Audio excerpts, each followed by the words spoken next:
Capítulo 19. ¿Quién entre nosotros rusos, al leer el relato de la última parte de la campaña de 1812, no ha experimentado un sentimiento de vago y penoso despecho? ¿Quién no se ha preguntado por qué nuestro ejército, después de haber aceptado la batalla de Borodino, cuando era inferior en efectivos al de los franceses, no logró, luego de tenerlos cercados por 3 puntos a la vez, cortarle la retirada y hacerlos a todos prisioneros, ya que casi muertos de hambre y de frío, se rendían por destacamentos enteros? La historia, al menos lo que se intitula con este nombre, nos contesta que debe hacerse responsable de ello a Kutuzov, Tormasov y otros jefes que no supieron tomar determinadas disposiciones. Pero entonces, ¿por qué no se les juzgó y condenó, incluso impidiéndoles este pretendido olvido de su deber? Resulta difícil, en efecto, comprender, dadas las condiciones en que se hallaba el ejército ruso de Krasnoye y el Beresina, por qué no alcanzó a capturar a todas las fuerzas francesas con sus mariscales, sus reyes y su emperador, sobre todo si, como se asegura, era este el objetivo de Kutuzov. El fracaso de tal alternativa es completamente inadmisible porque todos sabemos hoy día que, a pesar de su firme voluntad de no tomar la ofensiva, no había podido oponerse al deseo manifiesto por sus tropas en Vyazma y en Tarutino. Se pretende que el proyecto de los rusos era cortar la retirada al ejército francés y hacerlo prisionero en masa. Ahora bien, las consecuencias que se desprenden del fracaso de tal alternativa son las que los franceses consideran este último periodo de la campaña como una serie de victorias para sus armas y que, por tanto, yerran los historiadores militares rusos al describir tales operaciones como una marcha triunfal de nuestros soldados. Si, a pesar de su entusiasmo lírico y patriótico, quieren razonar con lógica, se verán obligados a reconocer que la retirada de los franceses desde Moscú constituyó una serie ininterrumpida de éxitos para Napoleón y de derrotas para Kutuzov. Sin embargo, dejando de lado todo amor propio nacional, existe, evidentemente,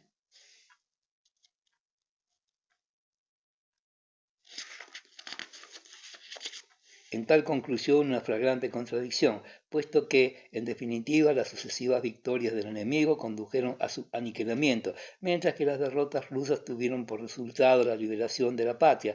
La causa real de esta contradicción reside en el hecho de que los historiadores, habiéndose limitado a estudiar los acontecimientos según la correspondencia de los emperadores y generales, han puesto erróneamente que el plan prefijado consistía en cortar la retirada a Napoleón y a sus mariscales y hacerlos prisioneros. Este plan no existió jamás y no podía existir porque no había ninguna razón para ello. Por otra parte, hubiera sido totalmente imposible llevarlo a la práctica, pues el ejército de Napoleón, al huir con vertiginosa precipitación, apresuraba por sí mismo el desenlace deseado. Hubiera sido pues absurdo emprender las operaciones hábilmente combinadas entre los fugitivos, la mayoría de los cuales morían por el camino y cuya captura, incluso la del emperador y de sus generales, no hubieran hecho más que entorpecer la acción de los perseguidores. La idea de cortar la retirada a Napoleón era tan insensata como impracticable, pues la experiencia nos demuestra que los movimientos de las columnas a una distancia de 5 versas del campo de batalla no concuerdan nunca con los planes preestablecidos. Podría conjeturarse que Chichagov, Kutuzov y Wittgenstein convergieran a una hora determinada y a un sitio señalado de antemano, pero eso era en realidad tan inverosímil como imposible. Harto lo sabía Kutuzov cuando, al recibir el plan que se le envió desde San Petersburgo, dijo que las disposiciones redactadas a distancia no dan nunca el resultado que se espera de ellas. En cuanto a la expresión militar de cortar la retirada, carece igualmente de sentido. Se corta un pedazo de pan, pero no un ejército. A pesar de cuanto se diga o se haga, no se puede cortar un ejército ni cerrarle el paso para siempre. Hay posibilidad de efectuar un rodeo y el ejemplo de Krasnoye y el Beresina deberían convencer a los señores tácticos cuán favorable es la noche a los movimientos imprevistos. Respecto a los prisioneros, no se cogen más que aquellos que se prestan a ello, como la golondrina no se deja atrapar más que cuando se posa sobre la mano, o como los alemanes que se rinden solamente según todas las reglas de la táctica. Los franceses pensaban, y no les faltaban motivos para ello, que no había opción alguna, pues prisioneros o fugitivos no tenían ante sí otra perspectiva que morirse de frío o de hambre. En su marcha desde Tarutino a Krasnoye, el ejército ruso, sin trabar un solo combate, perdió 50.000 hombres, eh, entre enfermos y rezagados. Durante aquel periodo de la campaña, nuestras tropas, faltas de víveres, de calzado y de vestido, vivaqueaban meses enteros en medio de la nieve a una temperatura de 15 grados bajo cero. Los días no tenían más que 7 u 8 horas de duración. Las noches eran interminables y por consiguiente no podía haber disciplina alguna entre las tropas que luchaban continuamente con la muerte y los sufrimientos. A ese respecto, los historiadores se contentan con decir que Milodarovich hubiera debido ejecutar una marcha de flanco, otro tanto Tormasov por el lado opuesto y Chichagov un avance, con nieve hasta las rodillas para rechazar y exterminar al enemigo. Los soldados rusos, terriblemente mermados en su número por el hambre y el frío, hicieron cuanto era posible e indispensable para salvaguardar el honor de la nación. Y no es culpa suya si, entre tanto, otros rusos confortablemente sentados en mullidas butacas se divertían en combinar planes absolutamente irrealizables. Esa extraña e inconfundible contradicción entre los hechos reales y los relatos oficiales proviene del hecho de que los historiadores se han limitado a describirnos los sublimes sentimientos de ciertos generales y a repetir sus palabras en lugar de referir prosaicamente los acontecimientos. Solo les interesan las sentenciosas expresiones de Milodarovich y las recompensas otorgadas a tal o cual militar por sus profundas combinaciones estratégicas. Pero, los 50.000 hombres que yacían en los hospitales o en los cementerios no merecieron de su parte la menor atención, como si fueran indignos de sus sabias investigaciones. Y sin embargo, no basta, dejando de lado el estudio de los informes y de los planes bélicos, con penetrar en el movimiento íntimo de aquellos centenares de miles de individuos que tomaron parte directa en los acontecimientos para dar a todas las cuestiones hasta entonces insolubles en apariencia una solución clara como la luz del día. 15ª parte, Guerra y Paz. Capítulo primero. Cuando un hombre ve a morir a un animal cualquiera, se siente poseído de un involuntario sentimiento de terror, pues asiste al aniquilamiento de una fracción de la naturaleza animal a la cual él mismo pertenece. Pero cuando se trata de un ser amado, uno siente al margen del terror que causa el espectáculo de la destrucción un desgarramiento interior. Esta herida del alma mata o cicatriza como una herida ordinaria, pero permanece siempre sensible y supura al menor contacto afectivo. La princesa María y Natacha tuvieron de ello una triste experiencia después de la muerte del príncipe Andrés.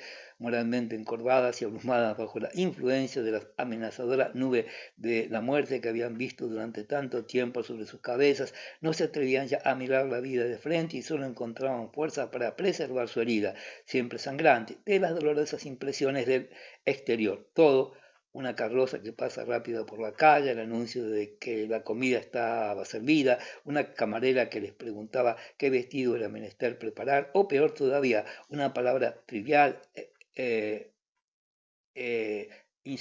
insincero pésamo, todo irritaba dolorosamente la herida recibida, todo parecía una ofensa y una violación de aquel innecesario silencio en que ambas se esforzaban en sumirse como queriendo oír de continuo el terrible y severo coro que no había cesado de vibrar en su imaginación y les impedía fijar los ojos en la misteriosa e infinita lontananza que, por un instante, había aparecido ante ellas. Cambiaban entre sí muy pocas palabras, pero al estar juntas les era de un gran consuelo. Incluso rehuían toda alusión a lo porvenir, a su tristeza, a que ya no existía. Hablar de ello no era mancillar la grandeza y la santidad del misterio que habían presenciado. Aquella reserva que a sí misma se imponía no hacía más que aguijoñar su pesar, pero el dolor como la alegría no puede ser eterno.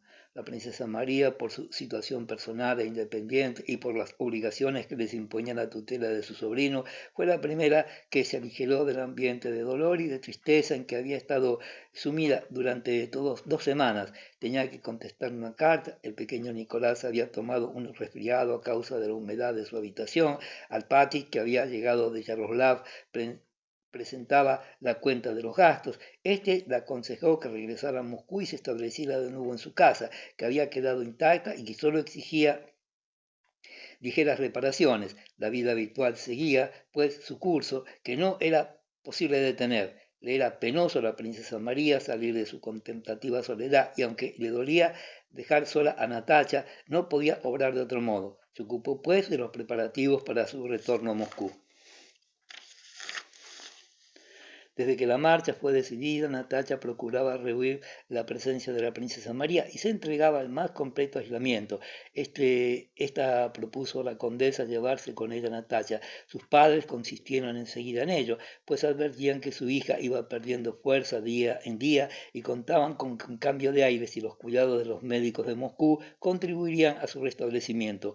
No iría a ninguna parte, repuso Natacha, solo pido una cosa, que me dejen en paz, y salió precipitadamente de la habitación conteniendo a duras penas unas lágrimas que más que de dolor eran de cólera. Desazonada por el abandono de la princesa María, Natacha pasaba la mayor parte de su tiempo sola en su habitación, hundida en un ángulo del diván, estrujando o desmenuzando inconscientemente y maquinalmente cuanto caía en sus manos, mientras sus ojos inmóviles miraban sin ver en el espacio. Su soledad la fatigaba, la extenuaba, pero le era necesaria. Cuando alguien entraba en su habitación, se levantaba bruscamente, cambiaba de posición, modificaba la expresión de su rostro, tomaba un libro o una labor cualquiera y esperaba con visible impaciencia que le dejasen nuevamente sola.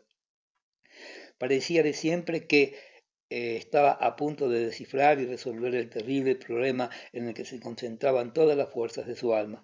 Un día, a fines de diciembre, con los caballos descuidadamente peinados, un vestido negro de lana, pálido y adelgazado el rostro, estaba echada como de costumbre en un rincón del diván, con los ojos fijos sobre la puerta. Parecía mirar el lugar por donde él había desaparecido. Entonces aquella orilla desconocida de la vida, en la que hasta aquel día aciago ni siquiera había pensado, aquella orilla que siempre le había parecido lejana y problemática, se acercaba a ella, hacíase visible y casi palpable, mientras que aquella en que ella había permanecido se le antojaba desierta, desolada, llena de sufrimientos y de lágrimas. Al buscarle donde sabía que había de estar, se lo representaba de muy distinto modo de como lo había visto en los últimos tiempos. Veía su rostro y a su voz y repetía sus palabras, añadiendo otras muchas que se imaginaba haber escuchado. Está tendido en su butaca con su vestido de terciopelo forrado, con la cabeza apoyada en su mano blanca y diáfana. Su pecho está hundido, los hombros levantados, sus labios apretados, sus ojos brillantes y su frente pálida surcada de profundas arrugas. Una de sus piernas tiembla imperceptiblemente y Natacha adivina que está luchando contra un terrible dolor. ¿Qué clase de sufrimientos son estos? ¿Qué es lo que siente? Se pregunta, pero él se ha dado cuenta de su preocupación. La mira y le dice gravemente, unirse para toda la vida a un hombre que sufre es una cosa horrible, es un tormento eterno, y trata de penetrar el pensamiento de Natacha. Esta responde como respondía siempre, esto no puede durar, pronto estarás bueno, pero la mirada severa y escrutadora del príncipe Andrés le dirige un reproche lleno de desesperación. Yo le había dicho, pensaba Natacha, que continuar así enfermo sería en efecto terrible, pero él ha dado otro sentido a mis palabras. Lo decía refiriéndome a él y creyó que hablaba de mí, pues entonces se aferraba aún a la vida y temía la muerte. Hablé sin reflexionar, pues de no ser así, le hubiera dicho que era preferible verlo siempre moribundo que experimentar lo que ahora siento. Es inútil pensar en reparar mi falta, jamás lo sabrá. Se complacía en representarse nuevamente en su imaginación la misma escena. Natacha modificaba su respuesta y le decía, sí, para ti hubiera sido espantoso, pero no para mí, pues bien sabes que para mí lo eres todo. Sufrir contigo es aún una dicha. Sentía entonces la opresión de su mano y como su propia voz repetía las palabras de ternura y de amor que no había pronunciado, pero que ahora decía, te amo. Y Natacha juntaba convulsivamente sus manos, su dolor se hacía menos amargo y sus ojos se llenaban de lágrimas. De pronto se preguntaba aterrada a quién hablaba de aquel modo, a quién digo todo eso, dónde está ahora. Todo parecía velado por una indecible aprensión que contenía su efusión y le parecía que iba finalmente a penetrar en el misterio. Sin embargo, en el momento en que se figuraba así lo inasequible, entró Duñacha, la doncella, con el rostro desencajado y sin preocuparse por el efecto que podía producir su brusca aparición. Dijo sollozando a Natacha, pronto, señorita, ha ocurrido una desgracia. Pedro Ilich, una carta. Capítulo segundo. La aversión que Natacha sentía por todo el mundo se acentuaba todavía más cuando se trataba de miembros de su propia familia. Sus padres y Sonia le eran tan familiares y estaban tan próximos a ella que, en el mundo ideal que la absorbía completamente, las palabras de aquellos sonaban falsamente en sus oídos. Su indiferencia se había trocado en hostilidad. Escuchó las palabras de Duñacha a propósito de Pedro, sin llegar a comprenderlas. ¿De qué desgracia me habla? ¿Qué pueden ocurrirles a ellos cuyos días discurren y se suceden con la misma tranquilidad? Se preguntaba. Cuando entró en el salón, su padre salía de la habitación de la condesa. Su rostro contraído parecía anegado en lágrimas. Al ver a su hija hizo un gesto desesperado y rompió en sollozos desgarradores. Luego murmuró con voz entrecortada: Petya, Petya, ve, tu madre te llama. Y llorando como un niño y casi arrastrando sus piernas, se desplomó en una silla, ocultando su rostro entre las manos. De repente una especie de corriente sacudió el cuerpo de Natacha y le oprimió dolorosamente en su corazón. Creyó morir, pero aquella terrible angustia fue seguida inmediatamente de una sensación de bienestar. El torpor que le entumecía se disipó. La presencia de su padre, los gritos desesperados de su madre, le hicieron olvidar su propia desolación. Corrió hacia sus padres, pero éste, con un gesto que denunciaba su debilidad, le indicó la puerta de la habitación de la condesa, en cuyo umbral acababa de aparecer pálida y temblorosa la princesa María. La princesa tomó a Natacha de la mano y murmuró unas palabras, pero ésta, no pudiendo resistir verla y oírla, se precipitó hacia su madre y se detuvo un instante delante de ella como si luchara consigo mismo. La condesa, casi tumbada en una butaca, poseída de un nerviosismo que sacudía todo su cuerpo, se golpeaba violentamente la cabeza con las manos. Natacha, exclamó la condesa, no es verdad, mienten todos, mienten. Natacha siguió apartando a los que la rodeaban. Dime que no es verdad. Natacha se postró de hinojos ante la butaca, levantó la cabeza y juntó sus mejillas con las de su madre. Mamá, querida, estoy aquí, mamá, murmuraba ininterrumpidamente, y tomándola en sus brazos luchaba tiernamente con ella, la rodeaba de almohadones, la obligaba a beber un poco de agua y le desabrochaba su vestido. Estoy aquí, mamá, estoy aquí, seguía diciendo Natacha, derramando copiosas lágrimas y bajando la cabeza. La condesa oprimió la mano de su hija, cerró los ojos y pareció tranquilizarse. Un momento, de pronto, incorporándose con un violento esfuerzo, paseó en torno de ella una mirada vaga y al ver a su hija se cogió la cabeza entre las manos y le estrechó en su seno con todas sus fuerzas. Luego, fijando sus ojos en el rostro de su hija, que oprimía hasta hacerle daño, la miró largo tiempo. ¿Me quieres, Natacha?, le dijo en voz queda. ¿No me engañarás? ¿Me dirás la verdad? Natacha, con los ojos empañados por las lágrimas, parecía implorar su perdón. Mamá querida, exclamó aplicándose con todo su fervor filial a consolar a su madre del terrible dolor que la abrumaba. Entre tanto, la condesa, impotente para conjurar la horrible realidad, se obstinaba en desechar la idea de que ella pudiera estar viva mientras su hijo, bien amado, acababa de morir en la flor de la juventud y se sumía de nuevo en el mundo del delirio para escapar a la fatal verdad. Natacha no hubiera podido explicar cómo transcurrieron aquellas primeras noches y el día siguiente. No durmió y no se separó, no solo un instante de su madre. Sus sentimientos, tenaces y pacientes, no trataban de consolar ni de explicar nada, pero envolvían a la afligida condesa con efluvios de ternura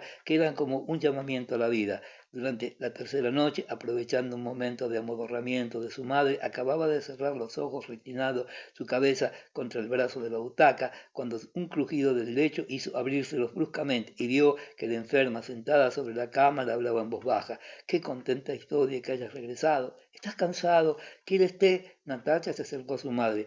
Estás hecho todo un hombre, prosiguió la condesa tomando la mano de su hija. Mamá, ¿a quién estás hablando? Natacha está muerto, ya no lo veré más. Y echándose en brazos de su hija, rompió a llorar por primera vez. Capítulo 3. Sonia y el viejo conde trataban en vano de reemplazar a Natacha, que era la única que podía impedir que su madre se precipitara por aquella pendiente rayana en la locura. Durante 3 semanas permaneció constantemente al lado de la condesa y dormitando en una butaca junto a ella. Le daba de comer, de beber y no cesaba de dirigirle dulces y tiernas palabras.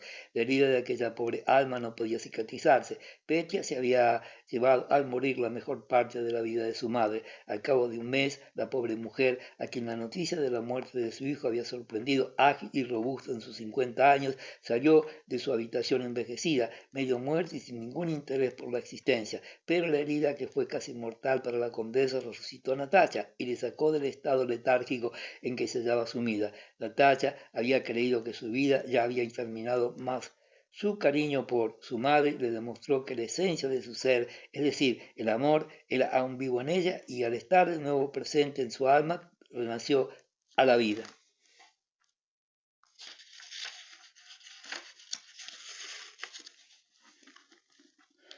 Los últimos días del príncipe Andrés habían acercado a Natacha a la princesa María, pero aquella nueva desgracia las unió todavía más. Estas últimas habían aplazado su marcha y cuidó abnegadamente a Natacha, cuyas fuerzas físicas habían sido sometidas a una prueba demasiado dura en la habitación de su madre y que a su vez había caído enferma. Un día la princesa María se dio cuenta de que Natacha sentía escalofríos. La obligó a que se trasladara a su habitación, la acostó en su cama, corrió las cortinas y se disponía a irse cuando Natacha la llamó. No tengo sueño, María, quédate conmigo. ¿Estás cansada? Tienes que dormir. No, no. ¿Por qué me has traído aquí? Mamá me llamará. No, querida, precisamente hoy se encuentra mucho mejor. Natacha, tendida en la cama, examinaba en la semioscuridad las facciones de la princesa María. ¿Se parece a él?, se preguntaba Natacha. Sí y no. Tiene algo de particular, extraño, algo que me es desconocido, pero me quiere y su corazón es bueno. Pero, ¿qué piensa de mí? ¿Cómo me juzga? Masha, dijo tímidamente, atrayendo con la mano hacia sí a la princesa María. No creas que yo sea mala. No, amiga mía, te aseguro que te quiero. Seamos amigas, muy amigas. Y le cubrió de besos el rostro y las manos. La princesa María, confusa y turbada, correspondió no obstante gozosamente a aquella expansión. A partir de aquel día, ambas sintieron mutuamente aquella amistad exaltada y apasionada que solo es dable hallar entre mujeres. Se besaban a cada instante, cambiaban palabras cariñosas y pasaban juntas la mayor parte del día. Si una se marchaba, la otra estaba inquieta y no se tranquilizaba hasta que la primera había vuelto. Se sentían más en paz, consigo mismas reunidas que separadas. Era un sentimiento más fuerte que la amistad y tan exclusivo que la vida se hacía imposible si la amiga no estaba presente. A veces permanecían en silencio durante horas enteras, o bien, acostadas una al lado de otra, charlaban toda la noche. Los recuerdos más lejanos eran sus temas favoritos. La princesa María contaba su infancia, sus sueños, hablaba de su madre y de su padre. Natacha, que hasta entonces había eludido con altanera indiferencia aquella vida de sumisión y renunciamiento, cuya poética y cristalina abnegación no podía comprender, se interesó vivamente por el pasado de María, a la que tan fervidamente quería, y comprendió por fin su aspecto íntimo, que por tanto tiempo había permanecido impenetrable a sus ojos. Indudablemente, habituada como estaba a la persecución de otros goces, no pensaba en practicar aquella abnegación absoluta, pero apreció aquella virtud tanto más cuanto que no la poseía. También la princesa María, al escuchar de los relatos de la infancia y la adolescencia de Natacha, entreveía un horizonte que le era desconocido, la fe en la vida y en los placeres de la misma. Casi nunca hablaban de él, para no ultrajar, así lo creían, la elevación de sus sentimientos, pero aquel silencio que a sí mismas se imponían realizaba poco a poco y para pesar suyo la obra del olvido. Natacha había adelgazado mucho y estaba tan débil que cuando le hablaban acerca de su salud experimentaban cierto placer, mas de pronto súbitamente se sintió invadida no por el miedo a la muerte, sino por el temor a la enfermedad y al agotamiento de su belleza. Contemplaba entonces en el espejo su rostro hundido y macilento, y sorprendiéndose del cambio sobrevenido en sus facciones, la examinaba con tristeza. Era inevitable, decíase, y no obstante la asaltaba el miedo y deploraba la mudanza que se había operado en ella. Un día que subió demasiado aprisa la escalera, tuvo que detenerse por faltarle el aliento y halló en ello un motivo para volver a bajar y nuevamente a subir. Buscaba así el modo de medir sus fuerzas. En otra ocasión llamó a Duñacha y le faltó la voz. A pesar de que oía que la doncella se acercaba, la llamó de nuevo a gritos, como cuando cantaba y se escuchó a sí misma con atención. No cabía duda, no se resolvía a creerlo, pero a través de la espesa capa de lino de que creía recubierta su alma, asomaban ya los finos y tiernos retoños de la hierba nueva, que bien pronto haría desaparecer bajo la savia del verdor el dolor que la había abrumado. La herida interior se cicatrizaba. A fines de enero la princesa María partió hacia Moscú y el conde insistió para que Natalia se fuera con ella, a fin de que se sometiera a una consulta médica. Capítulo 4. Después del choque de los dos ejércitos en Viasma, donde le fue imposible a Kutuzov contener el ímpetu de sus tropas deseosas de atacar al enemigo y cortarle la retirada, prosiguió sin entablar nuevas batallas. La huida de los franceses y la persecución de los rusos, la retirada del ejército francés se verificaba tan rápidamente que las tropas rusas no podían dar alcance. Los caballos de la artillería se desplomaban extenuados por la carretera y nuestros soldados, agotados por aquella continua marcha de 40 versas por día, no podían acelerar el paso. He aquí unos datos que bastarán para dar una idea del grado de extenuación a que había llegado nuestro ejército. Después de Tarutino solo había perdido entre muertos y heridos unos 5.000 hombres, un centenar de los cuales habían sido 8 prisioneros. Las tropas rusas que salieron de Tarutino se componían de unos 100.000 hombres y cuando llegaron a Krasnoye habían perdido la mitad de los efectivos. Por consiguiente, la rapidez de la persecución obraba sobre el ejército ruso de una manera tan disolvente como la oída sobre los franceses, con la diferencia, sin embargo, de que aquellos marchaban poseídos del mayor coraje y sin sentirse amenazados como el enemigo de un total aniquilamiento. Además, los rezagados rusos eran recogidos por sus compatriotas, mientras que los franceses quedaban atrás, caían infaliblemente en manos de nuestros soldados. Toda la actividad de Kutuzov tendió en la medida de lo posible no solamente a no obstaculizar la retirada de los franceses, sino a favorecerles, facilitando para ello los movimientos de vanguardia de nuestras tropas. Además de la fatiga y de las pérdidas, existía otro motivo que le obligaba a contemporizar.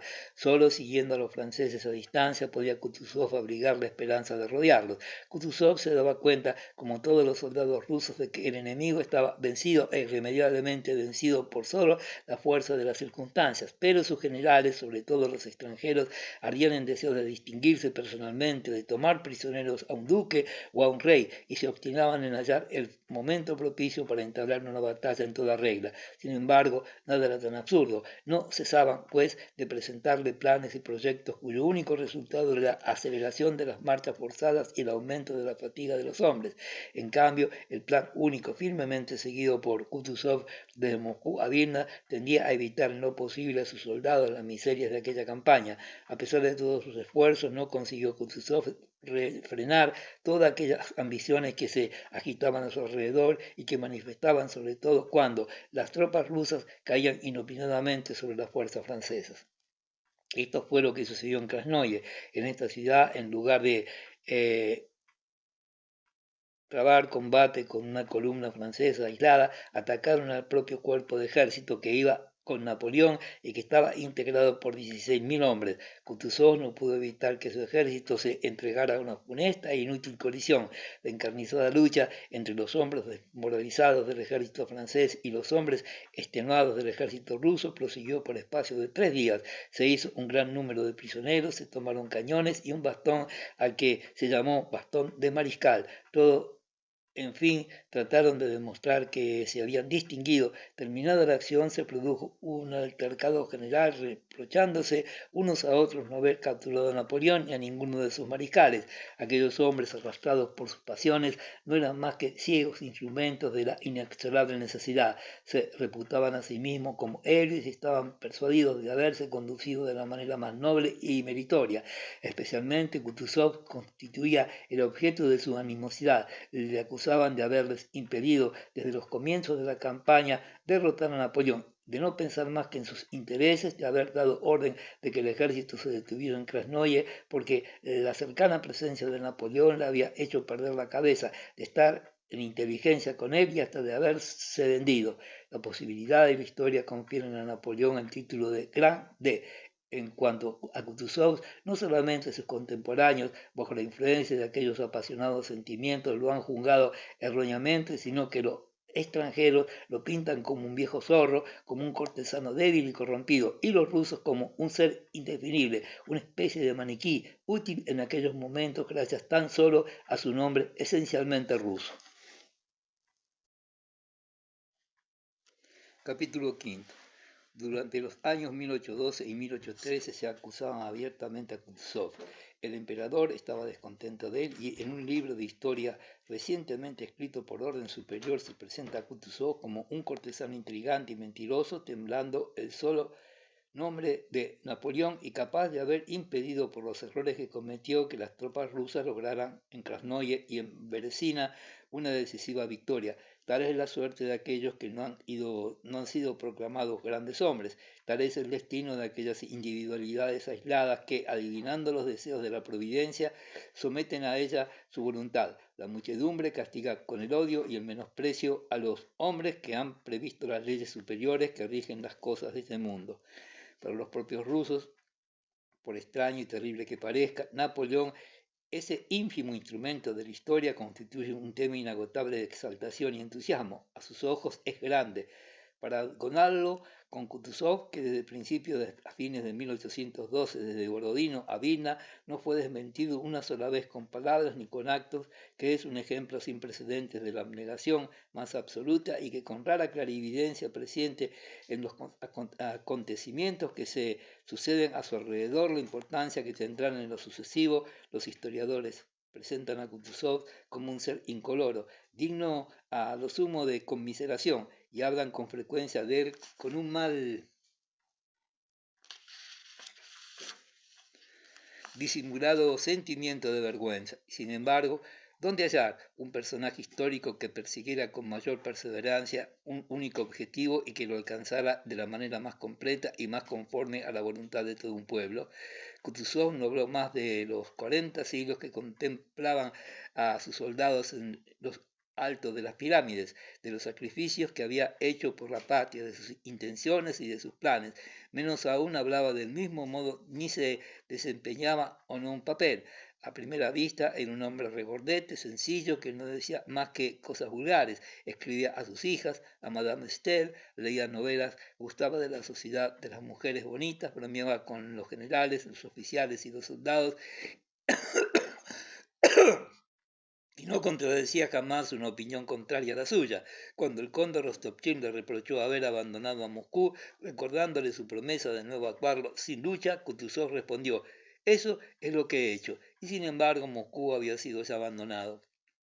Cuando Archievich le comunicó de parte del emperador que sería conveniente nombrar a Ermolov comandante de artillería, Kutuzov repuso: «Esto acababa yo de decir. Un minuto antes había dicho todo lo contrario». ¿Qué le importaba a él, que en medio de tantos ineptos era el único que se daba cuenta de las consecuencias inmensas de los acontecimientos que se estaban desarrollando y que se le imputasen o no las desdichas de la capital? Y sobre todo, ¿qué le importaba el nombramiento de tal o cual jefe de artillería? En aquellas circunstancias, como en todas las demás, aquel anciano, a quien la experiencia de la vida había convencido de que no son ciertamente las palabras los verdaderos motores de los actos humanos, pronunciaba con frecuencia vocablos que carecían de sentido, los primeros que acudían a su mente. Pero Kutuzov, que tan poca importancia daba a sus palabras, jamás pronunció una sola de ellas durante su carrera activa que no atendiera al objetivo que se proponía alcanzar. De una manera involuntaria y a pesar de tener la triste certidumbre de que no había de ser comprendido, en varias ocasiones distintas unas de otras, expresó netamente su pensamiento. No sostuvo siempre al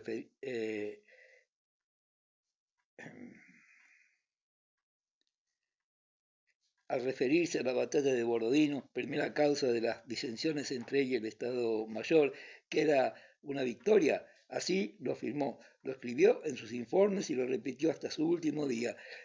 No declaró asimismo que la pérdida de Moscú no significaba la pérdida de Rusia, y en su respuesta a Lauriston no afirmó que la paz no era posible porque era contraria a la voluntad de la nación.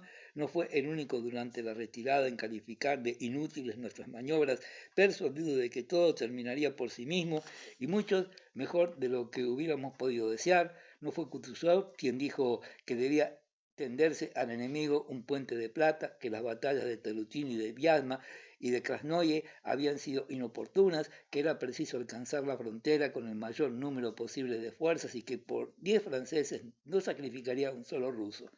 Kutuzov, a quien nos describen como un cortesano mintiendo Archievi a fin de congraciarse con el emperador, fue el único que en Vilna se atrevió a decir en voz alta, cayendo así en desgracia ante su soberano, que la continuación de la guerra más allá de nuestras fronteras carecía de objeto.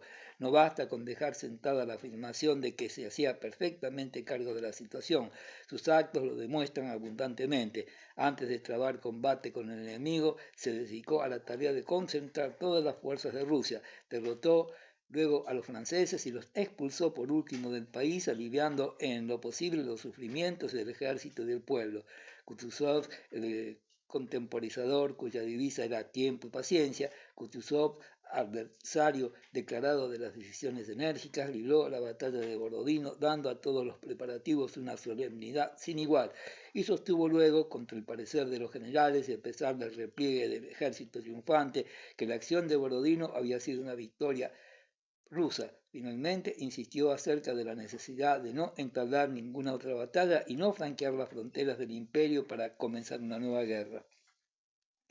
¿Cómo pudo aquel anciano, en contraposición con todo el mundo, prevenir con tal seguridad desde el punto de vista ruso el sentido y el alcance de los acontecimientos, por la razón de que aquella maravillosa facultad de intuición emanaba del sentimiento patriótico que vibraba en él con toda su pureza y toda su fuerza? El pueblo así lo comprendió y fue ello lo que le condujo a pedir contra la voluntad del zar la elección de aquel desdichado anciano como representante genuino de la guerra nacional. Llevado por voluntad unánime del país a tan elevado puesto, dedicó todos sus esfuerzos en su calidad de generalísimo a no enviar a sus hombres a la muerte, sino a velar por ellos y conservarlos también para el bien de la patria. Esta figura sencilla y modesta y por consiguiente grande, en la verdadera acepción de la palabra, no podía ser parangonada con el héroe europeo, el sedicente dominador de pueblos, según ha inventado la historia. Para los lacayos no puede haber grandes hombres, porque los lacayos miden a los demás hombres con su propio rasero.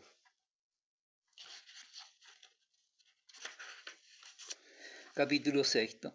El 5 de noviembre fue el primer día de la batalla de Krasnoye. A la caída de la tarde, después de interminables discusiones de los retrasos sufridos a causa de que los generales no habían llegado con tiempo igual y útil al sitio designado y del envío en todas direcciones de ayudantes de campo cargados de órdenes y contraórdenes, se llegó a la conclusión de que el enemigo se había dado la fuga y que no era posible entablar batalla alguna.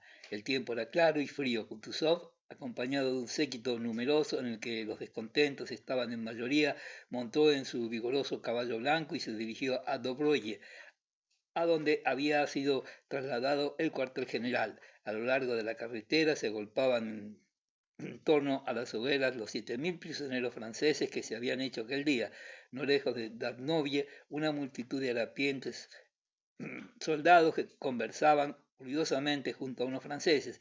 Al acercarse el comandante en jefe, las voces se callaron y todos los ojos se fijaron en él, mientras uno de los generales le daba cuenta de la acción durante la cual habían sido capturados aquellos cañones y aquellos hombres. El rostro del generalísimo parecía preocupado y escuchaba distraídamente los informes que se le daban y examinaba los más miserables de aquellos hombres. La mayor parte de los soldados franceses no tenían ya aspecto humano, con la nariz y las mejillas heladas y los ojos encarnados, hinchados y purulentos, daban la impresión de que solo le quedaban unos minutos de vida. Dos de ellos, uno de los cuales tenía el rostro cubierto de llagas, comían carne cruda. En la mirada de reojo que aquellos desgraciados dirigieron a los recién llegados se traslucía un sentimiento puramente animal. Kutuzov los contempló largo tiempo y bajó luego la cabeza con gesto triste y pensativo. Un poco más lejos vio a un soldado ruso que dirigía sonriendo unas palabras afectuosas en francés. Kutuzov bajó de nuevo la cabeza, pero su semblante no cambió de expresión. ¿Qué me estáis diciendo?, preguntó a un general que trataba de llamar su atención respecto a las banderas francesas reunidas en haces ante el regimiento de Preobrazhensky. Ah, las banderas, añadió, y apartando de su mente lo que en aquel momento le preocupaba, miró distraídamente a su alrededor, dio un profundo suspiro y cerró los ojos. Uno de los generales ordenó por señas al soldado que cuidaba de las banderas que avanzara y las colocara en torno al comandante en jefe. Este permaneció un momento sin decir nada. Luego, sometiéndose a pesar suyo a los deberes inmanentes de su cargo, levantó la cabeza, miró con atención a los oficiales que le rodeaban y en medio de un profundo silencio pronunció lentamente estas palabras: os doy a todos las gracias por vuestro fiel y penoso servicio. La victoria es nuestra y Rusia no nos olvidará. En los siglos futuros vuestra será la gloria.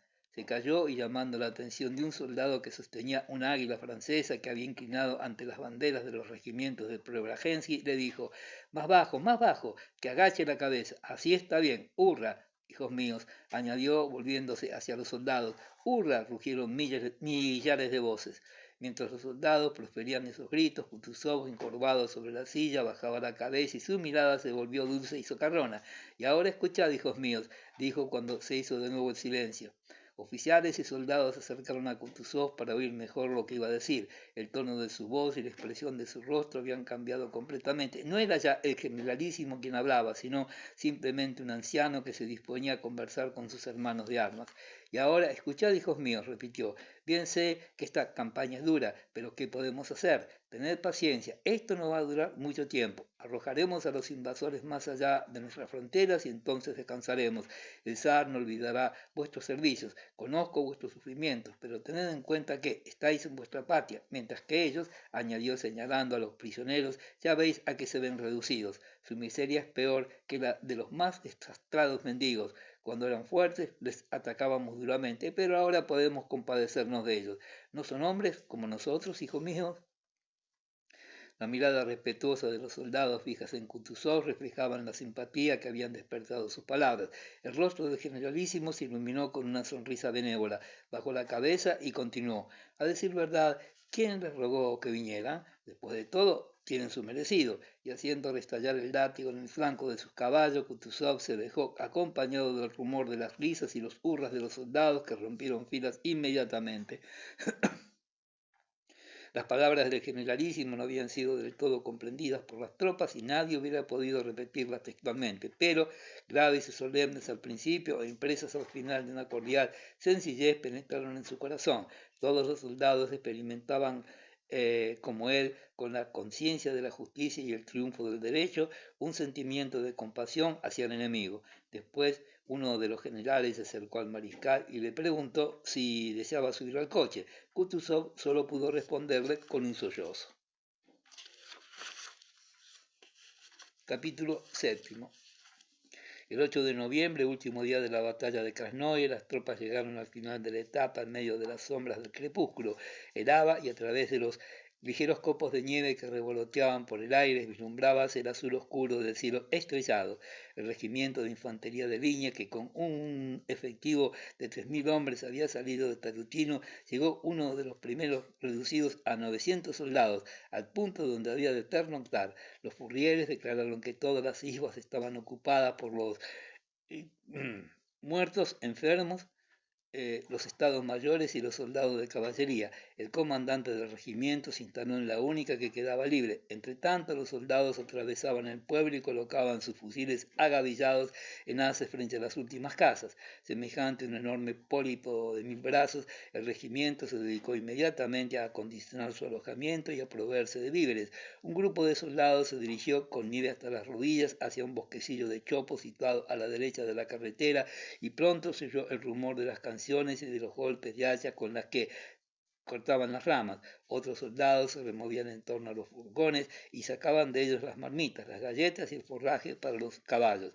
Otros, por último, se habían dispersado por el pueblo para limpiar los alojamientos de los oficiales del Estado Mayor, retirar los cadáveres de los franceses y agenciarse maderos, paja y ramas secas para construirse con ellos refugios de fortuna. Una veintena de soldados se afanaban en derribar la pared de madera de un cubierto cuya techumbre había sido arrancada.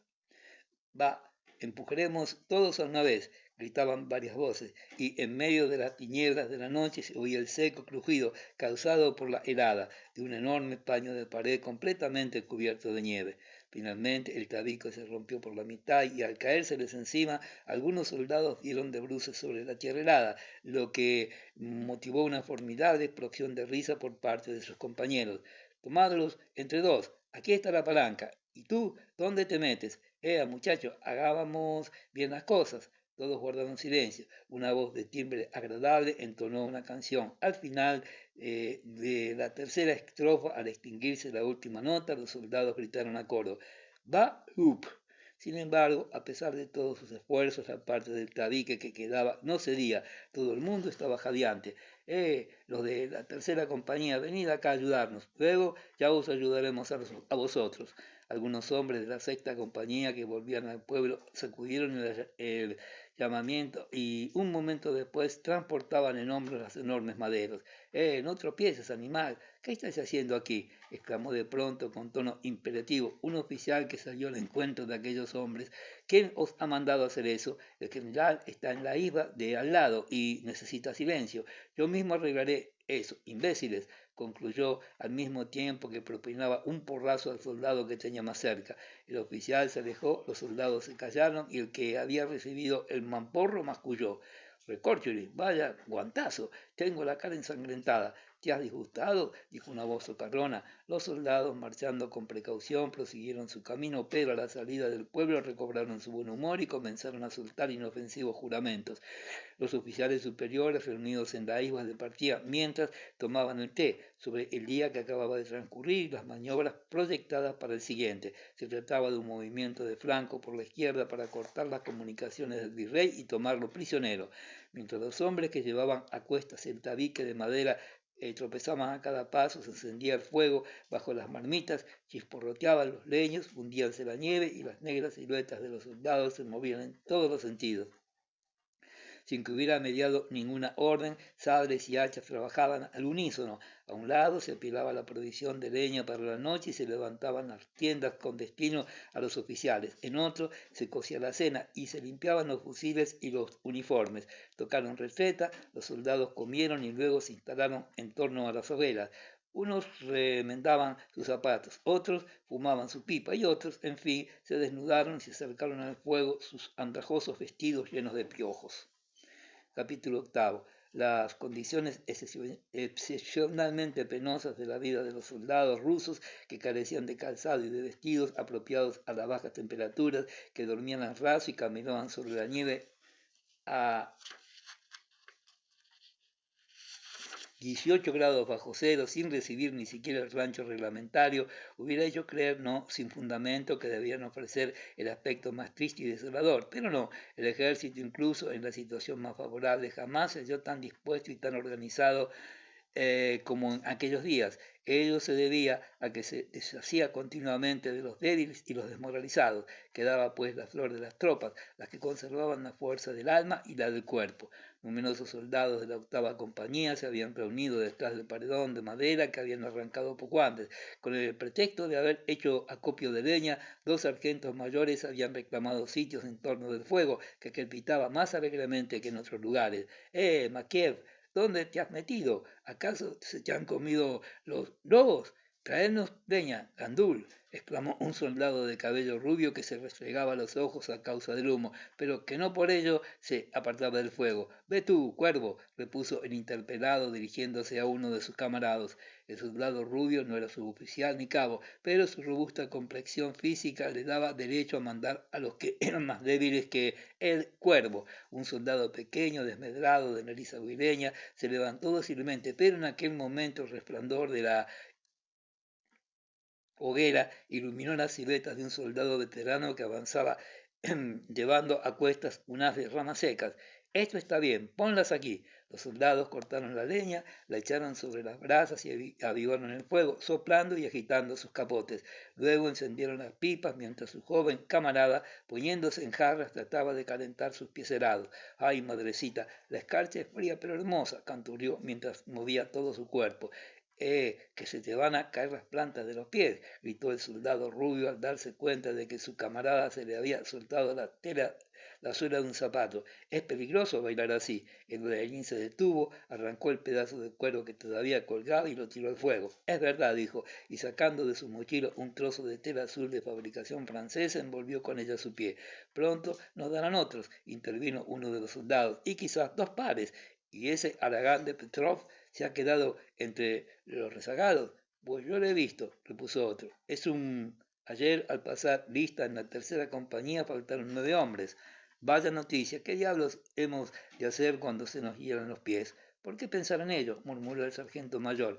¿Quieres acaso que también a ti se te llenen los pies? Dijo un viejo soldado dirigiéndose con actitud de reproche al que había hablado de los pies helados. ¿Qué te figuras, pues? Exclamó desde atrás de la hoguera con voz aguda y trémula el soldado a quien llamaban el cuervo. Si uno está bien de salud, adelgaza, pero si se da el caso de que está enfermo, muere. Ya veis, ya no tengo fuerzas, añadió resueltamente interpelando al sargento mayor, que me trasladen al hospital. La fiebre no me deja y todo me duele. Cualquier día me quedaré en mitad del camino. Vamos, vamos, repuso tranquilamente el sargento mayor. El cuervo se calló y se reanudaron las conversaciones.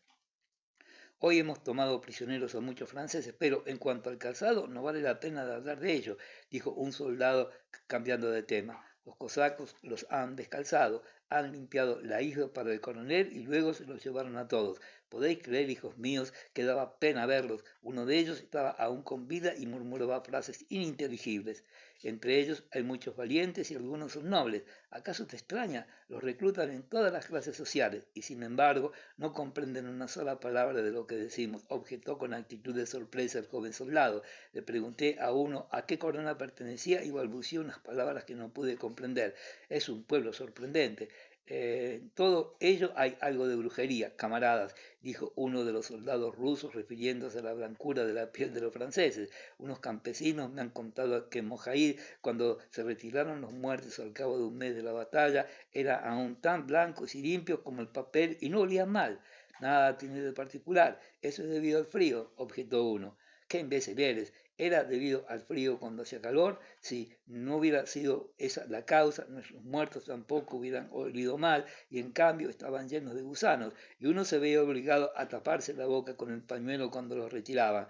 ¿Acaso fue debido a su alimentación? Dijo el sargento mayor. Comían como unos príncipes. Los campesinos me contaron, prosiguió el narrador, que durante 20 días en 10 pueblos no hicieron más que retirar muertos y aún todos porque manadas de lobos merodeaban por allí. Aquella fue una verdadera batalla, dijo un soldado veterano, mientras que las demás solo sirvieron para molestarnos a todos.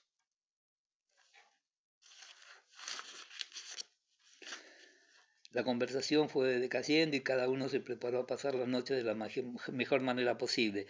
Cielos, cuántas estrellas. Diríase que las mujeres han tendido la ropa blanca allá arriba, exclamó el joven soldado contemplando con admiración la Vía Láctea. Buena señal, hijos míos, la cosecha será espléndida. Y al cabo de un rato turbaron el silencio los ronquidos de algunos durmientes. De pronto, junto a una hoguera cercana a un centenar de pasos de distancia, estallaron en estrepitosas risotadas.